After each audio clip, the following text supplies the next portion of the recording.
Action. Hi, everybody. Welcome back to Faith, Love, and Vision Loss. It's Sunday, so it's time to make another video.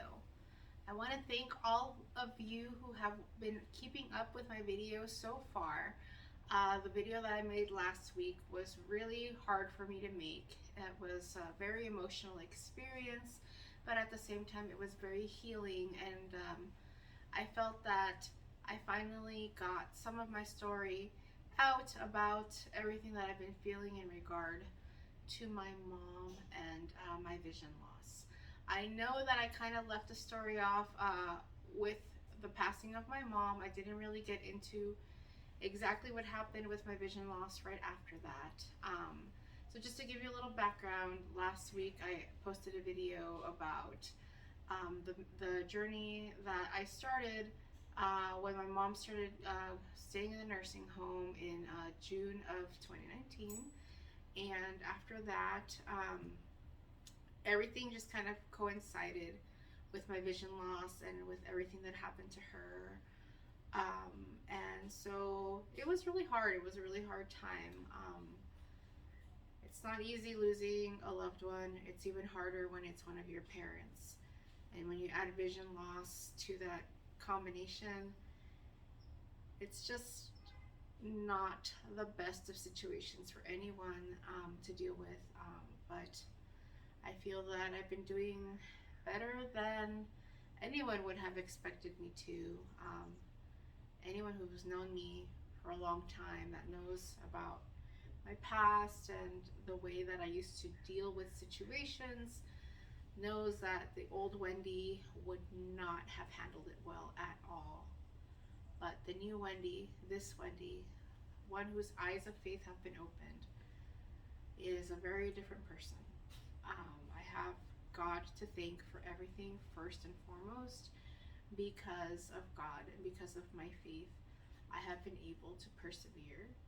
I have been able to withstand a lot of things that I never thought I would be able to.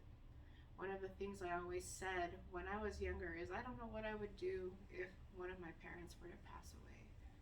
And when my mom passed away, I was put through a lot of tests, and I feel that I'm making her proud all the way from heaven with everything that I want to do, everything that I'm inspired to do, and everything that I am hoping is going to happen sooner than later. Like I mentioned in past videos, I have received a lot of help, and I am very grateful for the help that I have been receiving from different resources throughout the state of California, throughout the city of San Diego. There is just so much out there that's available that a lot of people are not aware of. And so today I want to talk about those things that have helped strengthen me, helped strengthen my mind, and have helped me just be a lot more confident. The first place that I want to talk about today is the San Diego Center for the Blind. A lot of us that went to San Diego State, so in the beginning of my college education, I went to San Diego State University. And a lot of my friends used to live at these apartments that were called Campus Village. I'm not 100% sure if they're still there. They probably are. And they were right across the street from this place called the San Diego Center for the Blind. And I remember it really well because I used to hang out there a lot. I used to party there a lot. That's what I used to do back in the day. And, sometimes I would walk down the street and look at this place and wonder, I wonder what they do there. Well, now I know what they do there.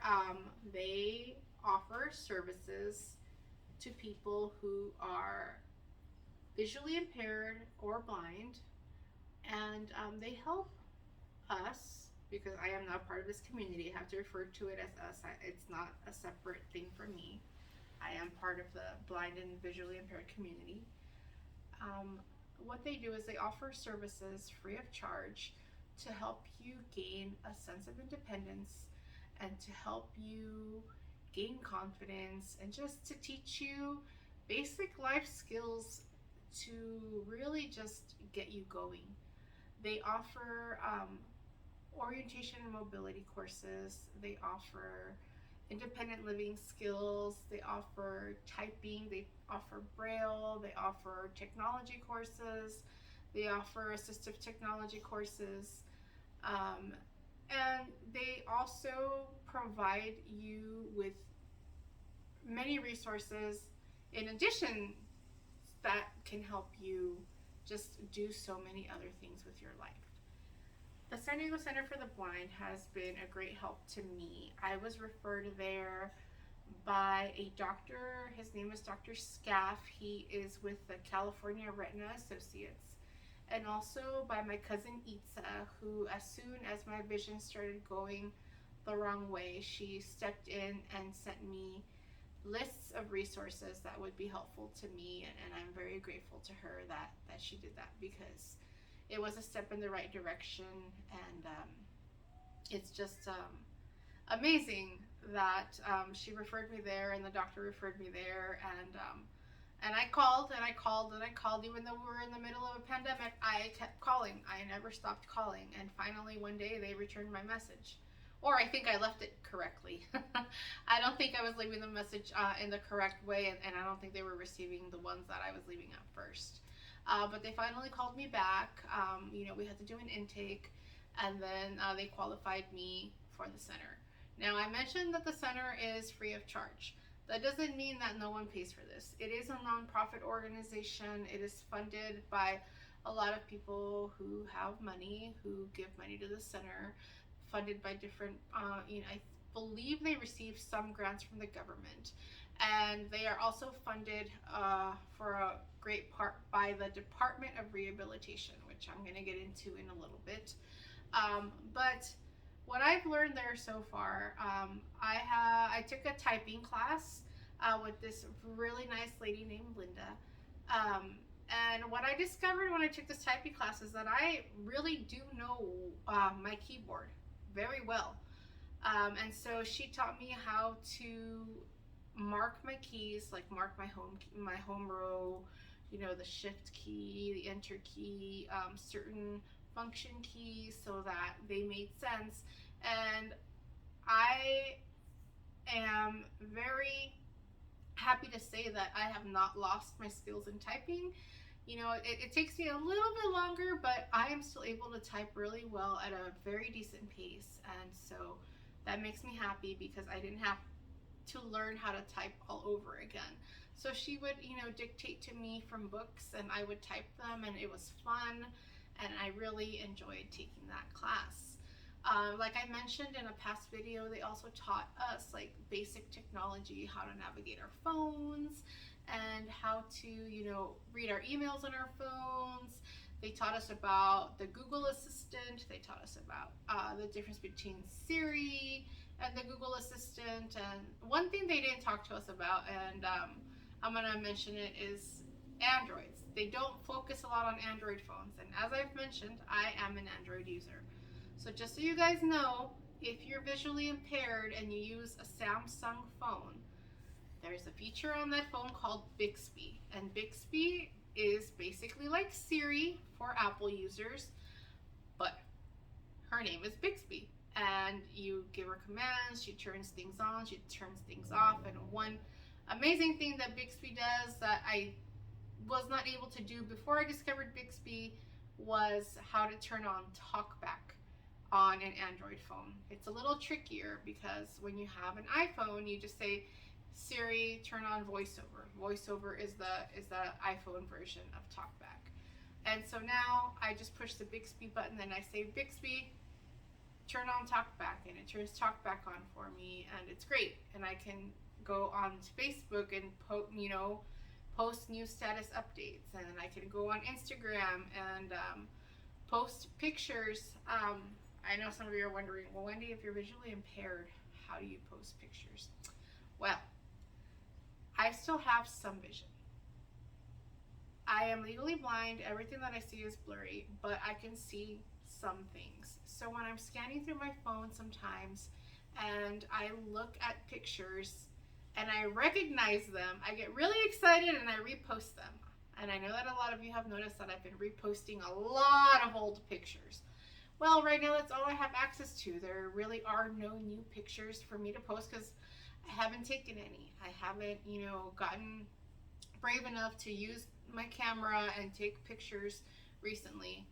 I think that eventually I will be able to do that, or I will be comfortable enough to do that, but right now it's just not something that I do. Yes, I make videos. Yes, I post stories. Yes, I even have a TikTok account. But, I just have not taken pictures. I don't know why. I think I'm going to have to try that. Anyway, so also when I like your pictures and I comment on your pictures, a lot of times I can kind of see them. And what my talkback does is when I run my hands over the picture, my finger over the picture, it gives me a description of what is there if I'm not sure of what I'm seeing. Because a lot of times it's a picture of like flowers or the beach or trees or like a field, and I can't tell if there's people there. So I run my finger over it, and then TalkBack will tell me, this is a photo of a tree. There's two people. One might be a child, or something like that. And so that's how I know if you and your kids are in the picture, or your dog or whatever. And I like it, and it just it makes me feel good. If the color is right and the clarity is right in my eyes that day, sometimes I can see them, but not always. And so I learned how to do all these things thanks to the basic technology classes that I was taking at the San Diego Center for the Blind.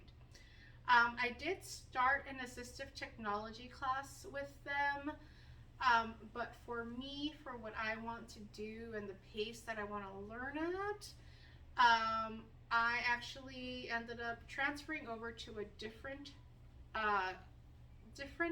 center, another nonprofit organization that I'll talk about in a little bit as well. But the San Diego Center for the Blind does offer assistive technology courses. Now, they're not a very fast pace. You do the class about once a week for about an hour. So if you want to move faster than that, you might have to make special arrangements with them if they're able to. If not, there are other resources out there that can help you learn assistive technology at a faster pace. One thing I did notice, and I am going to let you guys know, is a lot of the classes at the San Diego Center for the Blind are done at a slower pace. I think that it's because a lot of their clients are older adults, who a lot of them are already retired, and even though they're going through vision loss and whatnot, and you never know what age it'll hit you at. What I've noticed is that a lot of the people who attend courses at the center are older adults. Now, this is not to oh my gosh, I can't think of the word right now, to deter you from attending classes there, because the people there are wonderful. I have a good time there. They offer other things like group counseling, individual counseling. They do yoga. They do cooking classes. They do all kinds of things. But again, a lot of them are a little slower paced because I believe that the age group that I've seen primarily there, so my virtual classes, is that of an older group. So just keep that in mind. The other place where I am now taking assistive technology courses is the San Diego Futures Foundation. And the San Diego Futures Foundation offers courses and resources for people who have many different types of disabilities. I was very blessed that I was referred to them, and now I am taking an assistive technology course that I take twice a week for 2 hours at a time. So I do 4 hours a week with the San Diego Futures Foundation, which is 4 times the amount of time that I was taking at the San Diego Center for the Blind. Now, you can't compare the two because they're two very different places, but because I am trying to learn how to do things so that I can go back to work sooner than later, I did need to go at a faster pace. So that is the reason why I decided to attend classes once I was accepted at the San Diego Futures Foundation. Now, these things didn't just drop out of heaven for me, although they kind of did. But the reason why I was referred to different resources also is because I signed up with the Department of Rehabilitation. Now, every state in the United States has a Department of Rehabilitation, and a lot of people don't know what the DOR is. The DOR is a funding agency who assists you when you are seriously interested in going back to work. They help adults with all types of disabilities, and they help you get back into the workforce at your own pace, of course. A lot of people do their rehabilitation training completely through the San Diego Center for the Blind, and that's okay because some people, need to go at a different pace. And again, I went with the San Diego Futures Foundation because I do need to go a little bit faster. I am a little bit of an impatient person. Those of you who know me well know that this is very true. And so, I just want to learn as much as I can with all this extra time that I have right now so that I am able to learn the technology that is needed in order to go back to work. The DOR also provides different types of things like, let's say you need, how do I explain this? They send you to different places. Like once you're under the DOR and you're taking courses for the Center for the Blind, the DOR does provide money for the Center for the Blind for you. So they kind of pay your tuition, so to say, and they pay for you to take the courses at the San Diego Futures Foundation. They'll pay for equipment as long as it's within reason for you to use at home, like magnifiers. They'll pay for a laptop with the software that you need. Like, for example, I needed a laptop that had software like JAWS, but I use a program called Fusion, which is fusion of JAWS and Zoom text, and that allows me to be able to listen to what I'm doing on the computer while I'm doing it. And right now what I'm learning to do is to navigate through my keyboard using keyboard commands only. This is very hard because I'm used to just grabbing a mouse and clicking on things and pointing to things and running the mouse over this, and that's how I would make choices on the computer. But now I'm learning to use the keyboard, which is very new and very different, and it's very difficult, but I am doing as well as I can. I'm just working to the best of my ability.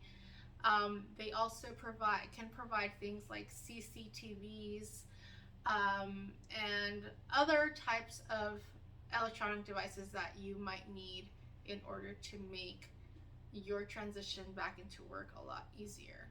I've been very blessed. I mentioned that I went to see some CCTVs and magnifiers a couple of weeks ago, and it looks like I am going to be getting approved for it. So if any of you were worried, like, oh my God, Wendy, you're spending all this money on a CCTV, those things are so expensive, I'm not, because I'm very blessed, and the Department of Rehabilitation is going to help me out with this equipment. So I am very happy and I'm very lucky that I was referred to all of these things by my cousin Itza, by the doctors at the California Retina Associates. My ophthalmologist, for some reason, didn't recommend the San Diego Center for the Blind, but when I mentioned that somebody else referred me to them, he encouraged it. So I will say this, guys, a lot of times, if you are vision impaired, if you are considered low vision, if you go blind, that happens. A lot of times it's really hard to find resources because a lot of eye doctors are not willing to promote these centers to their patients. Why? I don't know. I don't know if it's because they think that if they have brochures or pamphlets for the San Diego Center for the Blind sitting on top of their desks or on the walls in their office, that they're going to scare people to thinking, oh my God, am I going to go blind? But it doesn't have to be a scary experience. The San Diego Center for the Blind doesn't just work with people who are completely blind. They work with people with all types of vision impairments. You know, if you are blind in one eye, if you have, you know, RP, if you have diabetic retinopathy, if you are, you know, I don't remember what it's called, Skarsgård, or you know, a lot of people who are born albinos, they have problems with their vision. I mean, they'll help you with all kinds of things. And it's just a wonderful place. And again, like I said, they do refer you to a lot of other resources that are very helpful in the blind community. Now, I, of course, am being very particular to San Diego because that is where I live, that is where I'm from. As far as I know, there is no national program for blind Americans currently. It would be wonderful if there was, but there isn't. And so, you know, you have to do a little research and find out what is closest to you. I do also know that as far as the Imperial Valley goes, people who live there are actually referred to the San Diego Center for the Blind. Another reason why I am very interested in starting my own nonprofit to help out people, you know, in the Imperial Valley, down here in the South Bay. I even want to stretch out as far as going into Tijuana, and Rosarito and Playas, and, you know, helping out the people that live in that area because they are very low on resources. And we need to help all of the people in the blind community as much as we can, to the best of our ability. You know, we can pray for them all we want, but we sometimes have to stretch ourselves out a little bit further to help the people that really, truly need help.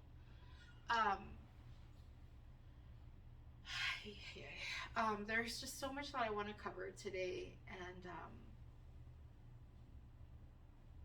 one thing that I want to say is that I don't think my mind would be in this place if I would not have opened my eyes of faith.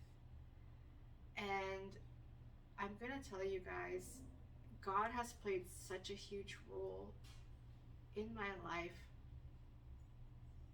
for the past 18 months. I never gave the Lord credit. I never gave him gratitude. I never appreciated the things that happened to me. I am here by the grace of God. If you guys knew the type of past that I have, so many times I might not be here, and I'm here, and I'm very grateful. I just want you guys to know that a lot of people out there think that Christians, Catholics, that we're very closed-minded. And I want you to know that not all of us are. Some people just, you know, think differently, and we have to be respectful and show love toward everyone. I love my Catholic friends. I love my Protestant friends. I love my non-denominational friends. I love my Jewish friends. I love all my friends. You know, everyone. I respect their belief systems. I respect the way that they worship. I respect the way that they meditate. I personally, you know, am a Catholic.